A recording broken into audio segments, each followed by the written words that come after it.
നമസ്കാരം. വനിത മോണസദ്യയിൽ നമ്മൾ ഇന്ന് ഉണ്ടാക്കാൻ പോകുന്നത് നല്ല ഒരു കിടിലൻ സാമ്പാറാണ്. ട്രഡീഷണൽ ശൈലിയിലുള്ള സാമ്പാർ എങ്ങനെയാണ് ഉണ്ടാക്കണേ നോക്കാം. അതിന് എന്തൊക്കെ ആദ്യം വേണമെന്ന് ആദ്യം നോക്കാം. അപ്പോൾ കഷ്ണങ്ങളാണ് ആദ്യമായിട്ട് നമുക്ക് വേണ്ടത്. തക്കാളി, മുരിങ്ങക്കായ, വെണ്ടക്കായ, ഇത് പ്രധാനമായിട്ടുള്ള കഷ്ണങ്ങൾ. പിന്നെ കറിവേപ്പിലയുണ്ട്, നെയ്യുണ്ട്, മല്ലിയിലയുണ്ട്, അതുപോലെ വറ്റൽമുളകും ഉണ്ട് ഇവിടെ.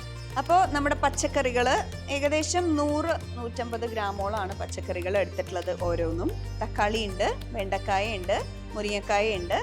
പിന്നെ ഇവിടെ മത്തങ്ങ, പരിപ്പ്, പച്ചമുളക്. മത്തങ്ങയും പരിപ്പും ഏകദേശം 250 ഗ്രാമോളം നമ്മൾ എടുത്ത് വെച്ചിട്ടുണ്ട്. പിന്നെ ചേർക്കാനുള്ള പൊടികളാണ് സാമ്പാർ പൊടി, ഉപ്പ്, മഞ്ഞൾപ്പൊടി, മുളക് പൊടി, ഒരു ലേശം ശർക്കര ഇങ്ങനെ അരിഞ്ഞു വെച്ചത്, പിന്നെ കായപ്പൊടി, കടുക്, പിന്നെ ഉലുവപ്പൊടി, വറുത്ത ഉലുവപ്പൊടിയാണുള്ളത്.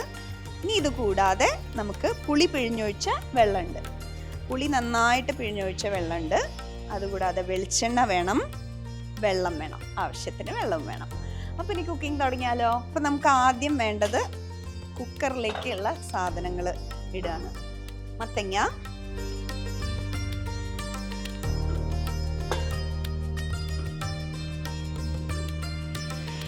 $250 ഗ്രാം മത്തങ്ങയുണ്ട്.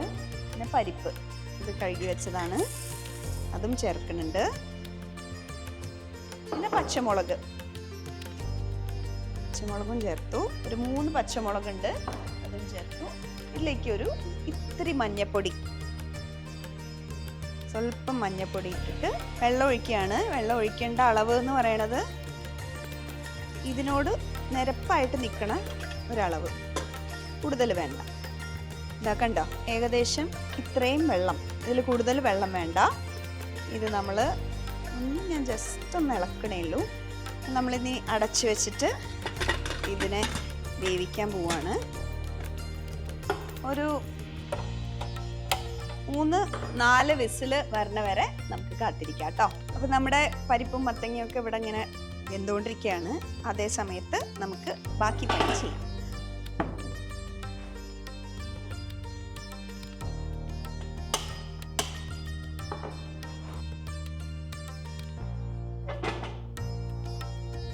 ഉരുളി ഒന്ന് ചൂടായിട്ട് വരുമ്പോൾ നമുക്കിതിലേക്ക് പുളി പിഴിഞ്ഞ് വെച്ചതുണ്ടല്ലോ, അത് നമുക്ക് ഒഴിക്കാം കേട്ടോ. അപ്പോൾ ഈ പുളിയിലാണ് നമ്മൾ ഇനി ബാക്കി പച്ചക്കറികളെല്ലാം വേവിക്കാൻ പോണത്. നമ്മൾ ഇതിലേക്ക് പുളി ഒഴിക്കുകയാണേ. പുളി പിഴിഞ്ഞൊഴിച്ച വെള്ളം ഒഴിക്കുകയാണ്. അപ്പോൾ നിങ്ങൾക്ക് ആർക്കെങ്കിലും എങ്ങനെയാണ് ഈ പുളി പിഴിയുക കറക്റ്റ് അളവിന് എന്നുള്ളത് അറിയില്ല എന്നുണ്ടെങ്കിൽ, നമ്മൾ കഴിഞ്ഞ ദിവസം പുളിയിഞ്ചി ഉണ്ടാക്കിയിട്ടുണ്ടായിരുന്നല്ലോ, ആ വീഡിയോയിൽ പറഞ്ഞിട്ടുണ്ട്. അപ്പോൾ അതിൻ്റെ ലിങ്കിൽ പോയി ക്ലിക്ക് ചെയ്ത് കഴിഞ്ഞാൽ അത് പഠിക്കാൻ പറ്റും കേട്ടോ. ഈ പുളിയിലേക്ക് നമ്മൾ മുരിങ്ങക്കായ ഇടുകയാണേ. മുരിങ്ങക്കായ ഇട്ടിട്ട് അതിനെ ഈ പുളിയിലാണ് ഇതിനെ വേവിക്കണേ. പുളിയുടെ വെള്ളത്തിലാണ് നമ്മൾ ഇതിനെ വേവിക്കണേ. ഒന്ന് വെന്ത് കിട്ടണ വരെ നമുക്കൊന്ന് വെയിറ്റ് ചെയ്യാം. അപ്പോൾ മുരിങ്ങക്കായ ഇട്ട് നമ്മൾ വെച്ചതാണ്. വെള്ളം വേഗം വറ്റുന്നുണ്ട്, അതുകൊണ്ട് നമുക്കൊന്ന് സിമ്മിലേക്കിടേ. ഒരു സ്വല്പം കൂടി വെള്ളം ഇതിന് വേണം, കാരണം പെട്ടെന്ന് വറ്റുണ്ട്. അതുകൊണ്ട് ഞാനൊരു 1 ഗ്ലാസ് വെള്ളം ഒഴിക്കുകയാണേ. ഇതിൽ നമുക്ക് മുരിങ്ങക്കായ വേവിക്കാം. നമ്മുടെ ഈ പുളി വെള്ളത്തിൽ കിടന്നിട്ട് മുരിങ്ങക്കായ അസലായിട്ട് വെന്തിട്ടുണ്ട്. ഉടഞ്ഞിട്ടില്ല, ഉടയണ വരെ വേവിക്കരുത്, ഒരു മൂപ്പാവുന്ന വരെ. ഇതിലേക്ക് നമ്മളൊരു ഉപ്പിടാണ്, ഇത്തിരി ഉപ്പിടാണ്, ഇത്തിരിയല്ല, അത്യാവശ്യത്തിന് ഉപ്പിടണം. 1.5 സ്പൂണോളം ഉപ്പിടുന്നുണ്ട്.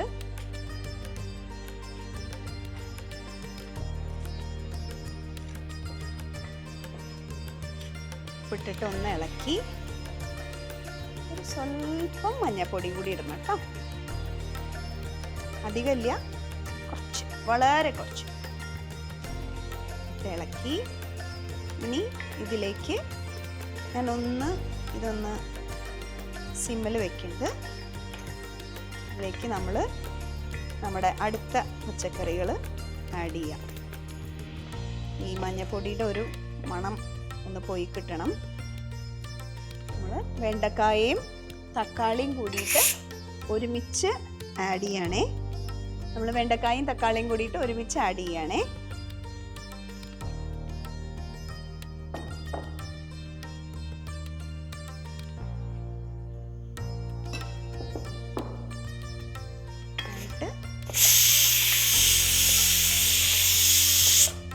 നമ്മുടെ ആദ്യത്തെ വിസിൽ വന്നു. ഇതെല്ലാം കൂടി നന്നായി മിക്സ് ചെയ്യണം.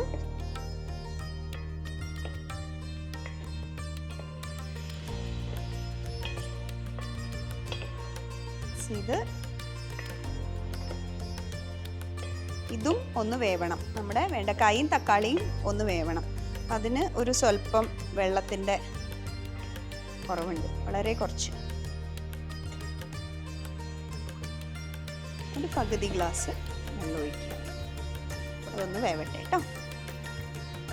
നമ്മുടെ വെണ്ടക്കായും തക്കാളിയും ഇങ്ങനെ വെന്ത് വരികയാണ് കേട്ടോ. ആ വെന്ത് വരുന്നതിലേക്ക് നമ്മളൊന്ന് ഒരു സ്വല്പം കായത്തിൻ്റെ പൊടി ഒന്ന് തൂവിക്കൊടുക്കാം. അധികം വേണ്ട, ഒരു പിഞ്ച് നമ്മളിങ്ങനെ കൈ കൊണ്ട് എടുത്തിട്ട് ഈ പച്ചക്കറികളിലൊക്കെ അത് പിടിക്കാൻ പാകത്തിന് തൂവിക്കൊടുക്കാം. നല്ല മണം ഇപ്പോഴേ വരുന്നുണ്ട്, അത് കായത്തിൻ്റെ മണമാണ്. കായം ചേർത്തതിൻ്റെ ഒരു മണം. അധികം ഇളക്കണില്ല, ഞാനിങ്ങനെ സൈഡിൽ കൂടെ ഇളക്കണേ ഉള്ളൂ. ഇതിലേക്ക് നമുക്കൊരു 4 സ്പൂണോളം സാമ്പാർ പൊടി ചേർത്ത് കൊടുക്കേ. എല്ലായിടത്തും എത്തണ പോലെ ഇടുകയാണേ.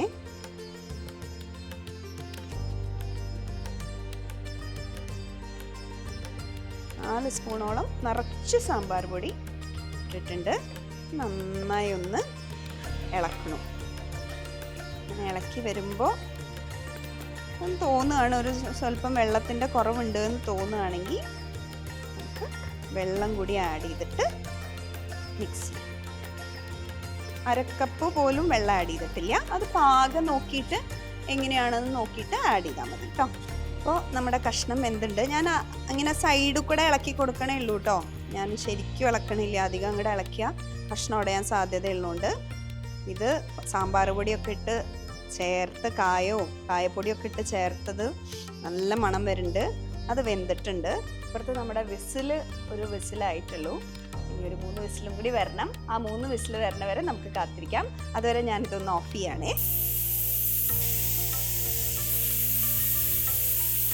നമ്മൾ മത്തങ്ങയും പരിപ്പൊക്കെ ഇട്ടിട്ട് വേവിച്ചതുണ്ടല്ലോ, ഒരു 4 വിസിലടിച്ചു. അതിനുശേഷം അതൊന്ന് പ്രഷറെല്ലാം പോയിട്ട് ഇവിടെ റെഡി ആയിട്ടിരിക്കുകയാണ്. നമ്മൾ ഇതിലേക്ക് ചേർക്കാൻ പോവുകയാണേ. അപ്പോൾ ഈ അടുപ്പിലെ നമ്മുടെ മുരിങ്ങക്കായും വെണ്ടക്കായൊക്കെ വെച്ച അടുപ്പ് ഞാൻ ഒന്നുകൂടി കത്തിക്കുകയാണ് കേട്ടോ.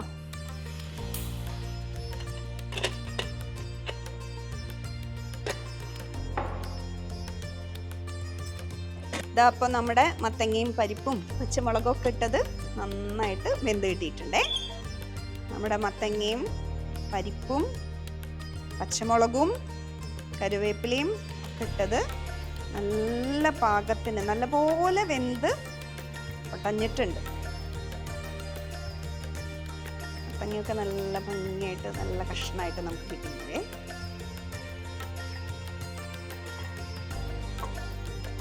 മൊത്തം ഒഴിക്കാൻ പറ്റുമോ നോക്കട്ടെ.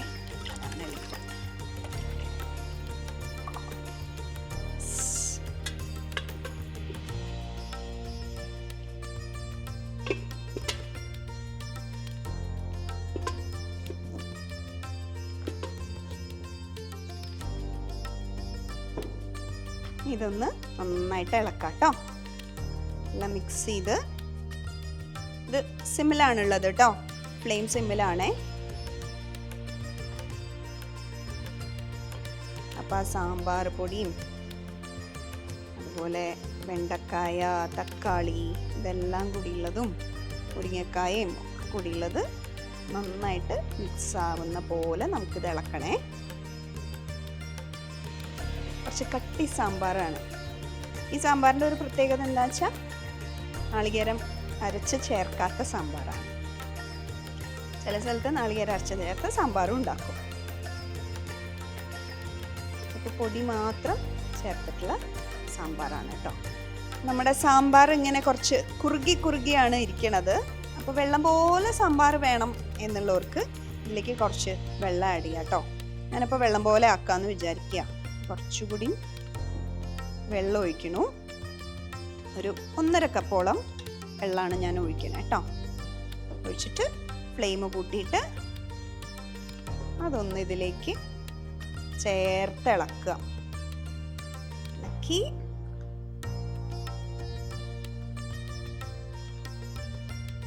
നല്ല മണം വരുന്നുണ്ട്. ഇതൊന്ന് തിളച്ച് വരണേ. ഞാൻ വെള്ളം ആഡ് ചെയ്ത് അതൊന്ന് ചൂടായിട്ട് വരുമ്പോഴേക്കും ഞാൻ ടേസ്റ്റ് ഉപ്പുണ്ടോ എന്ന് നോക്കട്ടെ കേട്ടോ.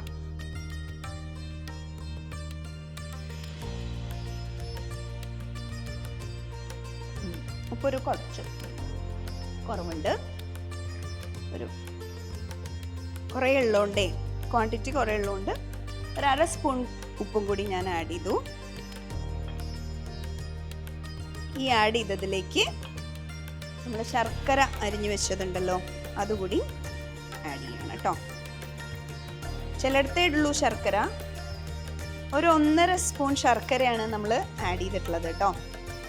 ഒന്ന് അതും കൂടി ആഡ് ചെയ്തിട്ട് ടേസ്റ്റ് ചെയ്ത് നോക്കട്ടെ.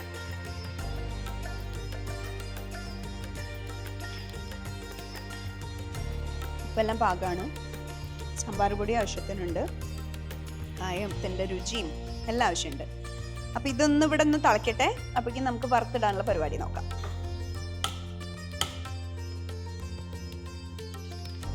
ചീഞ്ചട്ടി വെച്ചു. ചീഞ്ചട്ടി ഒന്ന് ചൂടായി വരുമ്പോഴേക്കും നമുക്ക് ഇത് ഞാൻ സിമ്മിലിടണ്ടേ.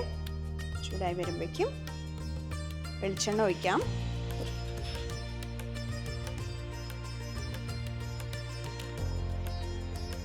വെളിച്ചെണ്ണ ഒരു 4 സ്പൂൺ വെളിച്ചെണ്ണ ഒഴിക്കാം കേട്ടോ.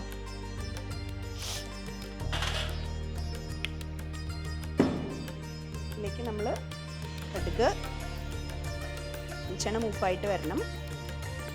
വേണമെങ്കിൽ ഇതൊന്ന് ഇളക്കി കൊടുക്കാം.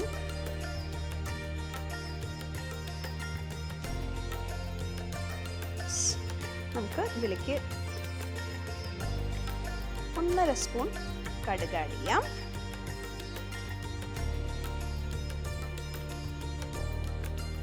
കടുക് പൊട്ടുന്നുണ്ട്. കടുക് പൊട്ടുന്നതിലേക്ക് നമ്മൾ മുളക് ഇടുകയാണ്. ഒരു 5 മുളകോളം നമ്മൾ എടുത്തിട്ടുണ്ട്. അതിലേക്ക് നമ്മൾ കറിവേപ്പില കൂടി നമ്മളൊന്ന് തീ കുറയ്ക്കുന്നുണ്ട് ഞാനാണ്.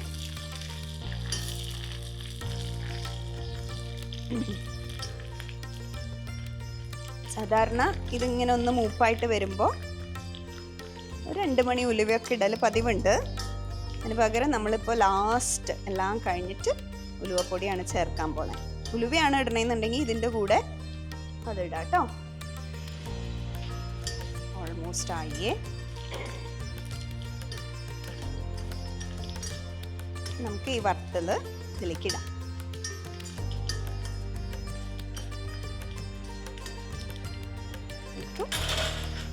ഈ വറവ് നമ്മൾ സാമ്പാറിലേക്ക് ചേർക്കുകയാണ്. ഇവിടെ ഇതിപ്പോൾ സെറ്റായി.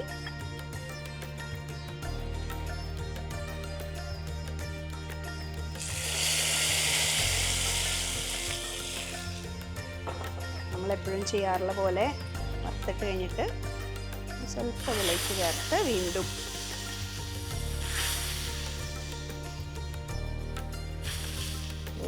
പഴമക്കാർ ചെയ്യണ രീതിയാണ്. എന്താ റീസൺ എന്ന് ചോദിച്ചാൽ അറിയില്ല. ഞാൻ അമ്മോടൊക്കെ പല പ്രാവശ്യം ചോദിച്ചിട്ടുണ്ട്. അമ്മ പറയാ അറിയില്ല. അമ്മമ്മ ഇങ്ങനെ ഉണ്ടാക്കണ കണ്ടിട്ടുണ്ട്, അതുകൊണ്ട് അമ്മ അത് ഫോളോ ചെയ്യുന്നു. അപ്പം നമ്മുടെ സാമ്പാർ റെഡിയാണ്. വറുത്തിട്ടതിലേക്ക് നമ്മൾ ഇനി ലാസ്റ്റായിട്ട് ആഡ് ചെയ്ത് കൊടുക്കേണ്ട 3 സാധനങ്ങളുണ്ട്. അതിൽ ഒന്ന് എന്ന് പറയുന്നത് ഉലുവ പൊടിച്ചത്. അധികമില്ല, കുറച്ച് ഒരു പിഞ്ച്, ഒരു നുള്ളെടുത്തിട്ട് നമ്മളിങ്ങനെ എല്ലാ ഭാഗത്തും എത്തണ പോലെ ഒന്ന് ആഡ് ചെയ്യും. പിന്നെ കുറച്ച് മല്ലിയില നമ്മൾ ഗാർണിഷ് ചെയ്യാനായിട്ട് വെക്കണ പോലെ ആഡ് ചെയ്യും. മല്ലിയില കൂടുതൽ ഇഷ്ടമുള്ളവർക്ക് അത് കൂടുതൽ ആഡ് ചെയ്യാം കേട്ടോ. മല്ലിയിലയുടെ മണവും രുചിയൊക്കെ ഇഷ്ടമുള്ളവർക്ക്. പിന്നെ ഉള്ളത് നമ്മുടെ നെയ്യാണ്. നെയ്യ് സ്വല്പം തൂവിക്കൊടുക്കാം.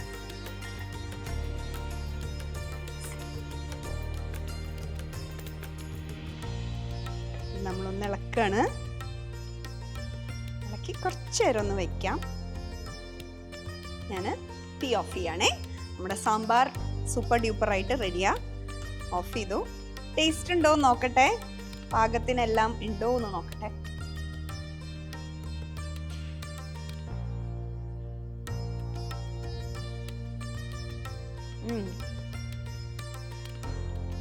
നല്ല രുചിയുണ്ട്, പക്ഷെ സ്വല്പം ഉപ്പിൻ്റെ ഒരു കുറവുണ്ട്. അത് ഞാൻ ആഡ് ചെയ്യണ്ടേ, വളരെ കുറച്ച്. അതായത് അത് എൻ്റെ പാകത്തിനുള്ളതാണേ. നിങ്ങളതൊന്ന് നോക്കിയിട്ട് ഇട്ടാൽ മതി. ഇത് വരുമ്പോൾ ഇങ്ങനെ ഉണ്ട് നോക്കിയിട്ട് ചേർത്താൽ മതി. ഇപ്പൊ പാകമായിട്ടുണ്ടാവും എന്ന് വിചാരിക്കുന്നു.